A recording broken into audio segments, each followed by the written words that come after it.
आखिर दुबई का फ्यूचर क्या है? क्या दुबई हमेशा इसी तरह दुनिया भर के लोगों का फेवरेट डेस्टिनेशन बना रहेगा? क्या यहाँ की जो शान और शौकत है वो हमेशा बरकरार रहेगी, या फिर दुबई का सूरज भी एक ना एक दिन ढल जाएगा? ये सवाल इसलिए होता है क्योंकि दुनिया में अगर कोई शहर सबसे ज्यादा तेजी से विकास कर रहा है तो वो है Dubai. Burj Khalifa, palm Jumeirah, museum of the future जैसी न जाने कितने शानदार लोकेशन दुबई में मौजूद है, और ऐसे कई और प्रोजेक्ट लाइन में भी है। हर साल 50 लाख से ज्यादा टूरिस्ट यहाँ घूमने आते हैं, लेकिन क्या सच वही है जो दिखाई दे रहा है? क्या वाकई में दुबई के पास इतना पैसा है? कहीं इस सच का कोई और पहलू तो नहीं है? क्या दुबई हमेशा इसी तरह चमकता रहेगा?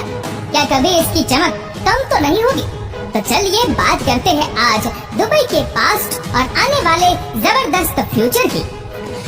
दोस्तों, यूएई मिडिल ईस्ट का बहुत विकसित और अमीर देश है, और हम सब जानते हैं कि ईस्ट के देशों की तरक्की का सबसे बड़ा कारण वहाँ तेल के विशाल भंडार की मौजूदगी है।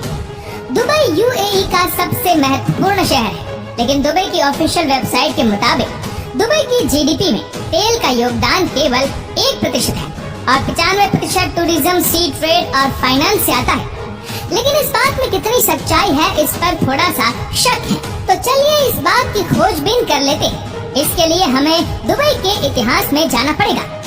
आज से ठीक 200 साल पहले यानी कि सन 1822 में ये वो वक्त था जब दुबई की आबादी 700 से 800 थी, और यहाँ ज्यादातर मछुआरे रहते थे, और उस समय दुबई पर अबू धाबी का कंट्रोल था। सन 1833 में बनी याश वंश के अल अबू फालसा परिवार ने अबू धाबी पर हमला किया और दुबई को आजाद किया।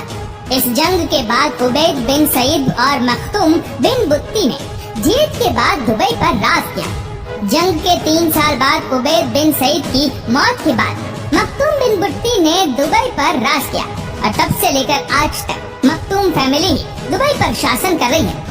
लेकिन उन दिनों में दुबई के हालात काफी खराब थे। वहाँ के लोग केवल मछली पकड़कर अपना गुजारा किया करते थे। उसके बाद सन 1892 में ब्रिटेन सरकार ने दुबई की सिक्योरिटी का जिम्मा अपने ऊपर ले लिया, जिसके बाद ब्रिटेन ने दुबई के ऑटोमन साम्राज्य की सुरक्षा की गारंटी ली। ये वही समय था जब दुबई में अपने इकोनॉमी को स्ट्रॉन्ग करने का फैसला किया। इसके बाद से 1901 में ही दुबई में एक सी पोर्ट की स्थापना हुई। ये मिडिल ईस्ट का पहला फ्री सी पोर्ट था, और उसके बनने के बाद से दुबई में काफी मात्रा में समुद्री मार्ग से बिजनेस शुरू हो गया। लेकिन इसके बावजूद भी दुबई को इसका कोई लाभ नहीं मिला, क्योंकि ये एक फ्री पोर्ट था जहां कोई टैक्स नहीं लगता था। इस वजह से दुबई को भी रेवेन्यू नहीं मिलता था, और उस पर नेचर की मार ने दुबई की हालत और खराब कर दी। सन 1908 में आए तूफान में सैकड़ों नाव तबाह हो गए और कई मछुआरे मारे गए या लापता हो गए। इस तूफान के बाद दुबई का हाल बेहाल हो गया। बात यहीं खत्म नहीं हुई। इसके बाद आया सन 1929 का वो क्राइसिस जिसे द ग्रेट डिप्रेशन ऑफ 1929 भी कहा जाता है, और इस क्राइसिस ने दुबई की जड़ें तक हिला दी थी। लोगों ने खराब हालातों से घबराकर देश छोड़ना शुरू कर दिया। लेकिन ये वो समय था जब एक अमेरिकी कंपनी ने सऊदी अरब में तेल की खोज की शुरुआत की थी। उसके बाद तो पूरी दुनिया की नजरें सऊदी की ओर हो गई, और दुबई को तो जैसे लोग भूल ही गए थे। लेकिन फिर सन 1958 में दुबई का भी वक्त बदला। इस साल अबू धाबी में भी तेल की खोज हो गई, और बस इसके बाद तो इस पूरे इलाके की तस्वीर ही बदल गई। लेकिन अभी दुबई की तरक्की की कहानी शुरू होने में थोड़ा वक्त था। 1966 में दुबई में भी तेल के भंडारों का पता चला। हालांकि भंडार बहुत ज्यादा नहीं थे, लेकिन फिर भी दुबई की इकोनॉमी पर इनका काफी असर पड़ा। अब दुबई की समझ में आने लगा था कि वो अकेले रहकर केवल अपने दम पर तरक्की नहीं कर पाएंगे। वहीं दूसरे अमीरात देशों की भी ऐसी ही सोच थी। इसीलिए 2 दिसंबर 1971 को दुबई ने अबू धाबी और 5 अन्य अमीरात के साथ मिलकर संयुक्त अरब अमीरात यानी यूएई की स्थापना की, जिसमें Sharjah, Dubai, Abu Dhabi, Ajman, Umm al Quwain शामिल है। और अबू धाबी को इस नए देश की राजधानी बनाया गया, जिसके बाद शेख जाहिद बिन सुल्तान अल नहयान को यूएई का पहला प्रेसिडेंट चुना गया। बस इसके बाद से ही दुबई के दिन बदलने शुरू हो गए। आज आप दुबई में जो बड़ी बड़ी इमारतें और एयरपोर्ट देखते हैं, उसके पीछे अबू धाबी का बड़ा हाथ है। और आगे चलकर दुबई की ये इमारतें और इंफ्रास्ट्रक्चर लोगों को दुबई की तरफ खींचने लगा। पूरी दुनिया से लोग दुबई आने लगे। यहाँ बड़ी बड़ी कंपनियों के हेड ऑफिस खुलने लगे। इसी के साथ ही दुबई का पोर्ट भी पर्शियन गल्फ का एक खास और बिजी पोर्ट बन गया। यही कारण है कि दुबई ये मानता है कि उसकी इकोनॉमी में तेल का योगदान ना के बराबर है। लेकिन अब तस्वीर के दूसरे पहलू को भी देखते हैं। आपको 2008 की मंदी का तो वो दौर याद होगा। उस समय दुबई के हालात काफी खराब हो चुके थे। ऐसे में अबू धाबी ने $10 बिलियन का कर्ज लेकर दुबई को बैंकरप्ट होने से बचाया था।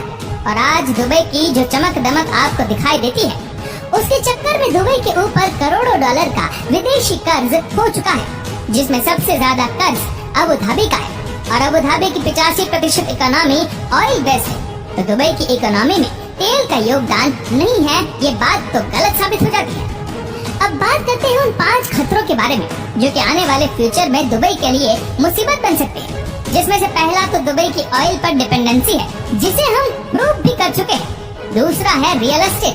पिछले कुछ सालों में दुबई में रियल एस्टेट के दामों में तेजी से गिरावट आई है और इसका कारण है जरूरत से ज्यादा बिल्डिंग्स और अपार्टमेंट का निर्माण, जिसकी वजह से आज यहाँ सैकड़ों बिल्डिंगें अभी खाली ही पड़ी हुई हैं, कोई खरीदार नहीं है। दुबई का अनुमान था कि वह यहाँ बड़ी बड़ी बिल्डिंगें बनाएगा और पूरी दुनिया के लोग आकर उन्हें बसा देंगे, लेकिन ऐसा कुछ हुआ नहीं। और आज खाली पड़े बिल्डिंग दुबई के ख्वाब को चकनाचूर कर रहा है। इसके बाद दूसरा सबसे बड़ा फेलियर है दुबई एक्सपो। 2021 में आयोजित हुए दुबई एक्सपो से दुबई को उम्मीद थी कि पूरी दुनिया के लोग दुबई में आकर इन्वेस्टमेंट करेंगे, लेकिन ऐसा कुछ हुआ नहीं। और ये एक्सपो 57% के घाटे में खत्म हुआ और उसके साथ ही दुबई में इन्वेस्टमेंट की कई आशाएं भी खत्म हो गई। इसके अलावा तीसरा कारण है दुबई की फॉरेन पॉलिसी। दुबई काफी समय से अपने फॉरेन पॉलिसी को सऊदी अरब और कतर की तरह बनाने की कोशिश कर रहा है और इस चक्कर में कई देशों के साथ उसके संबंध खराब हो रहे हैं। और दुबई की पूरी इकोनॉमी टूरिज्म पर निर्भर है और अगर दूसरे देशों के साथ उसके संबंध खराब हो तो इसका सीधा असर टूरिज्म इंडस्ट्री पर ही पड़ेगा और ऐसे में उसके ऊपर हमले का खतरा भी बना रहेगा, जिसकी वजह से उसकी इकोनॉमी पर इफेक्ट और पड़ जाएगा। इन सब के बाद जो सबसे बड़ा कारण है वो है इनकम टैक्स पॉलिसी। दुबई में आपको अपनी इनकम पर किसी भी तरह का टैक्स नहीं देना पड़ता। ये नीति फॉरेन कंपनीज के लिए तो ठीक है, लेकिन इसकी वजह से दुबई का एक बहुत ही इम्पोर्टेंट सोर्स ऑफ इनकम खत्म हो जाता है और इस वजह से दुबई की इकोनॉमी पर वो बहुत ज्यादा बोझ पड़ जाता है। दोस्तों, ये कुछ कारण है जो कि आने वाले समय में दुबई के लिए मुसीबत बन सकते हैं।